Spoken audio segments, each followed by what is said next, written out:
Me cansé de decirle que yo sin ella de pena muero. Se nos dio una versión oficial, pero lo que está a punto de escuchar no es un rumor más. Vamos a dar pruebas, jamás reveladas, que ponen en duda aquella información que dejaría una gran herida en el corazón de todos los mexicanos. Son éxitos del ídolo inmortal, ¿verdad? ¿Por qué Antonio Pedro escoge esos temas para interpretar? Son mías estas canciones, estos temas. Una fecha grabada a fuego en la memoria de México, abril de 1957.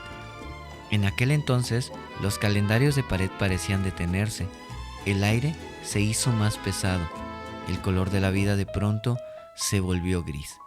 El mundo perdió a su ídolo, Pedro Infante Cruz. El capitán Cruz en el cielo, el torito en la tierra, nos dejó.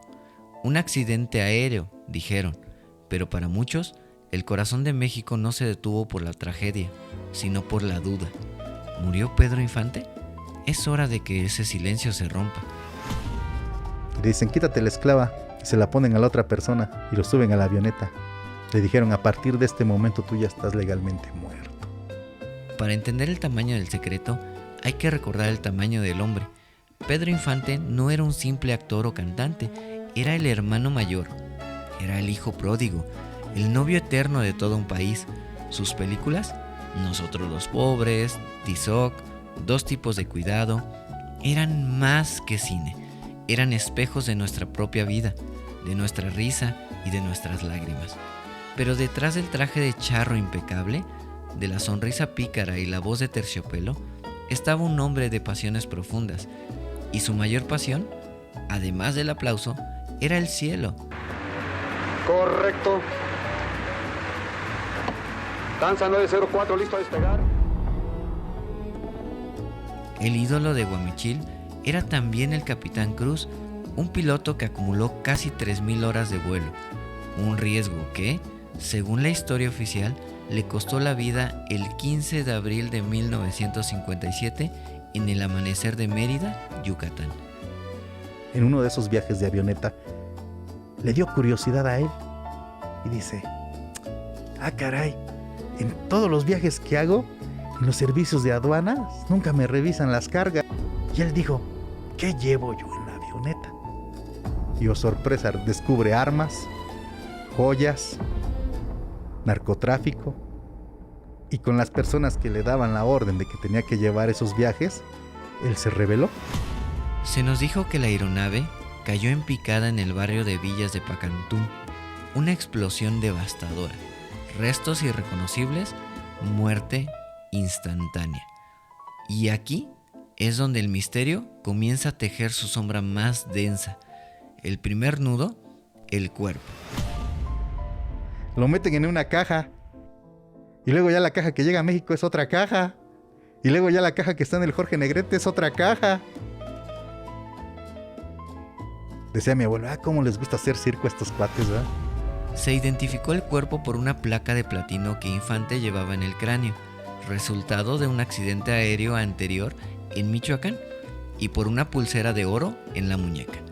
El segundo nudo, el ataúd cerrado. Un funeral público, un mar de llanto, luto nacional, pero el ataúd sellado. La explicación, la naturaleza del accidente. Pedro Infante ha dejado de vivir y ahora va buscando su pedazo de tierra en hombros de la muchedumbre dolorida. Pero para los que lo amaban, la ausencia de una despedida real, de un último adiós visible, sembró la semilla de la incredulidad. Pedro está vivo. Pedro fingió su muerte. Se susurró en todos los mercados, en los taxis, en los velorios, una necesidad del alma mexicana de mantener viva a su figura más querida, un eco de la realidad que alguien se esforzó mucho por silenciar. Años después de la tragedia, se alimentó con anécdotas extrañas. Se habló de avistamientos. Lo vi en Veracruz, con un bigote diferente. Juraría que era él. En Tijuana, cantando con un tugurio. La gente quería creer, pero la verdadera sombra no venía del cielo, sino de los pasillos del poder. Pedro Infante era más que una estrella, era un fenómeno social, un hombre con una influencia que, en la época, rivalizaba con cualquier político. Y Pedro era un hombre de buen corazón, pero de pasiones tumultuosas.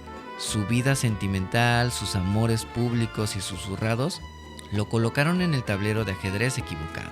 Aquí entra una teoría que, en voz baja, ha circulado entre las élites de la época y que por ahora cobra una fuerza escalofriante a la luz de esta nueva evidencia: la conspiración política. Se dice que el ídolo, sin quererlo, se involucró en un asunto que sobrepasaba el amor y la farándula, relaciones con mujeres ligadas a figuras de la alta política o, peor aún, a la emergente esfera de los negocios turbios. En aquel México de contraste donde el glamour de la época de oro se mezclaban con la sombra del poder, la fama era una moneda de doble filo. Podías tenerlo todo, pero también podías convertirte en un blanco. ¿Qué clase de descarado es usted? ¡Claro que estoy en mi casa! Por eso le ordeno que se vista ahora mismo y se largue. Ya esperaba yo esa primera reacción. ¿No tiene un cigarrillo? La leyenda más oscura habla de un ultimátum. Un poderoso hombre de estado o tal vez una figura de mafia naciente, celoso o temeroso de la popularidad y las indiscreciones de Pedro, decidió que la única forma de neutralizarlo era sacarlo del mapa. Un accidente demasiado limpio, un asesinato directo demasiado ruidoso. Esta parte, la de la amenaza y el secuestro, siempre fue el eslabón más débil de la cadena, demasiado de película, demasiado novelesco. Y entonces, décadas después, apareció el fantasma. En los años 80, en la luz dura del norte, en Delicias, Chihuahua, se presentó un hombre, un imitador, se decía, un artista local con una voz increíblemente similar, un lunar idéntico en la mejilla y unos ojos que parecían cargar con la tristeza de una vida eterna. Su nombre, José Antonio Hurtado Borjón, conocido en el medio como Antonio Pedro. No solo se parecía, cantaba como él, se movía como él, y lo más perturbador es que conocía anécdotas, detalles íntimos del verdadero Pedro Infante, cosas que solo el ídolo o sus allegados más cercanos podían saber. Vale, pero ¿por qué Antonio Pedro escoge esos temas para interpretar? Son mías estas canciones, estos temas. Al ser preguntado, siempre era evasivo, jugaba con el misterio. Yo solo soy un imitador, decía con una sonrisa que no le llegaba a los ojos. Los infantilistas estaban convencidos de que era él.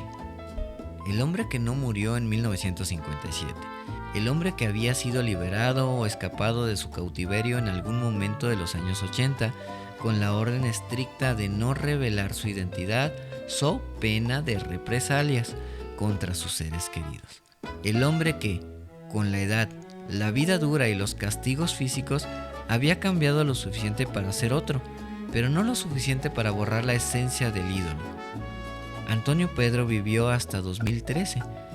Murió a la supuesta edad de 82 años, aunque muchos creen que rondaba los 95, lo que habría concordado con la edad del Pedro Infante.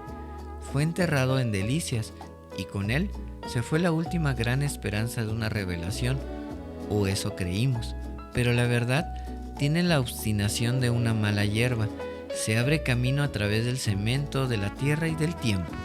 Cuando Antonio Pedro falleció, un miembro de la familia, Augusto César Infante, el llamado nieto, respondió y rompió el pacto de silencio. Él afirmó sin dudar: mi abuelo, Antonio Pedro, era el mismísimo Pedro Infante. Fue secuestrado por gente del gobierno y de la mafia, torturado y liberado en los 80 bajo una nueva identidad. Bueno, con permiso, Hasta ahora esta es la historia que conocíamos, una mezcla de luto, rumor, conspiración y el testimonio de un nieto. Una historia poderosa, pero sin la prueba de hierro que exigimos los que crecimos en esa época de la palabra cumplida. La placa de platino, la pulsera de oro, eran las únicas evidencias del accidente. Pero si el cuerpo era un doble, ¿cómo explicar la pulsera y la placa? Y aquí es donde por fin desvelamos el documento oculto, la gran evidencia que ha permanecido bajo llave en archivos privados, familiares y en expedientes de la época que nunca vieron la luz pública, por el peso de la influencia que buscaba ocultar la verdad. La clave no está en la pulsera, sino en la cicatriz de la barbilla. Pedro Infante tuvo 2 accidentes aéreos antes del fatal del 15 de abril de 1957. El primero en Guasave, Sinaloa, le dejó una pequeña pero visible cicatriz cerca de la barbilla, un rasgo distintivo, el tatuaje del destino, que se podía observar en muchas de sus películas, lo que revelan los documentos en una minuciosa descripción forense, no de los restos carbonizados en Mérida, sino de la última vez que Pedro Infante fue examinado en vida para un trámite de licencia de vuelo, poco antes del accidente. Y ahora, el golpe de efecto. Los mismos documentos incluyen un reporte de la identificación del cuerpo en Mérida, realizado con prisa, bajo presión, por personal militar y forense que fue inmediatamente silenciado. Este reporte marca como no distribuir. La cicatriz de la barbilla, ese sello visible de su primer encuentro con la muerte, no fue mencionada en el reporte oficial de la identificación del cuerpo calcinado. Se enfocaron en la placa de platino, un objeto interno y menos visible para la prensa, y en la pulsera, algo superficial y fácil de colocar, pero olvidaron o ignoraron la cicatriz visible, el rasgo más fácil de cotejar por un ojo experto. Y el silencio se extiende a la figura de Antonio Pedro.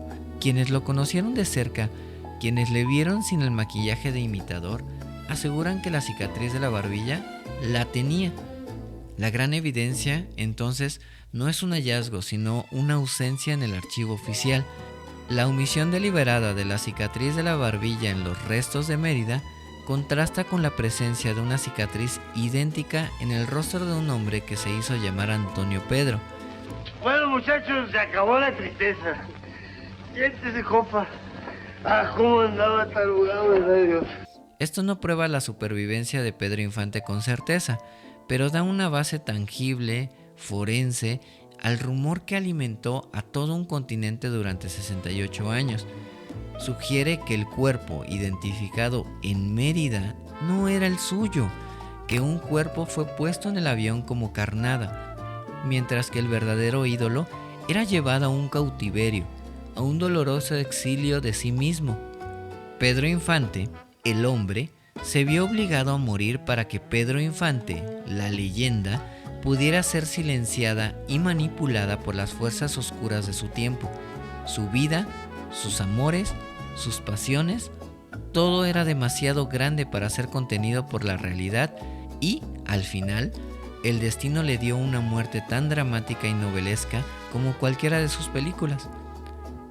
Ahora, con este secreto al descubierto, con el silencio de 68 años finalmente roto, la última voluntad de Pedro Infante, la de vivir, la de seguir cantando, parece haber encontrado un eco. Ya es menos importante que el hecho de que el misterio, la duda y la esperanza nunca murieron. Pedro Infante fue más que una estrella, fue una promesa de México, y como todas las grandes promesas, su final nunca pudo ser simple. Su historia es un bolero eterno, melancólico, profundo y lleno de secretos que solo el corazón conoce. Fue perseguido por un poder el cual nunca lo dejó en paz, al igual que a muchos de los actores del cine de oro mexicano que no pudieron escaparse de ese mismo destino. Déjame te cuento en el video que te está apareciendo en pantalla la historia de Mario Moreno Cantinflas, alguien al cual el poder manipuló y usó durante toda su carrera pública. Ponle clic y ahí nos vemos.